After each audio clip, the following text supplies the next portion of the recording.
Je suis quelque part entre la colère, le repos, la révolte et le lâcher-prise. Voilà comment Claire Pommet commence son témoignage. Auprès de Mediapart, qui avait déjà recueilli la parole d'Adèle Haenel, le jeudi 11 février 2021, la chanteuse a expliqué avoir été victime de violences sexuelles lorsqu'elle était adolescente. Dans une lettre ouverte, Pomme livre son récit avec courage, détermination et sensibilité. À lire aussi, elle décrit une industrie de la musique pourrie par la culture du viol. Cela fait plusieurs années que j'évolue dans l'industrie de la musique, de longues années à vrai dire, si je les compte, j'arrive à 8, à peu près. Je n'ai presque plus assez de mains. Et si je les compte à rebours, la première année, j'avais 16 ans, mon arrivée dans l'industrie de la musique a été traumatisante. Point. Énième victime d'un système d'oppression dangereux. Plus dangereux encore pour les femmes queer, handicapées, racisées, qui sont les plus invisibilisées et discriminées, commence Pomme. Son harceleur, fondateur d'une santé mentale détruite de mes 15 à mes 17 ans, j'ai été manipulée, harcelée moralement et sexuellement, sans en avoir conscience à cette époque évidemment. J'ai été l'objet de quelqu'un, façonné selon ses fantasmes et déviances psychologiques, poursuit Claire Pommet, 24 ans. Elle explique avoir été victime d'un homme de son entourage professionnel, qui à l'époque était un adulte de 30 ans, alors qu'elle n'en avait que 16. Pomme a résumé toutes ces années de manipulation en quelques lignes, réussir à lui faire croire qu'elle est le problème, en la sexualisant, en la rabaissant, en la contrôlant.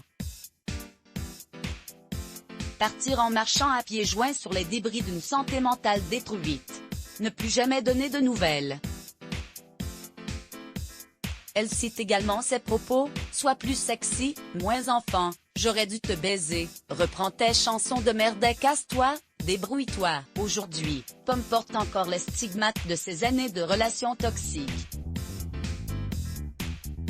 J'ai mis des années à retrouver une confiance en moi qui puisse me porter et m'autoriser à être celle que je suis aujourd'hui. Je ne suis pas un cas isolé, bien au contraire, et j'ai eu la chance d'être entourée par la suite d'humains bienveillants, à l'intérieur, mais surtout à l'extérieur du milieu de la musique, qui m'ont permis de reprendre possession de mon corps, de mon art, et de ma valeur au fil des années, poursuit l'interprète d'Anxiété.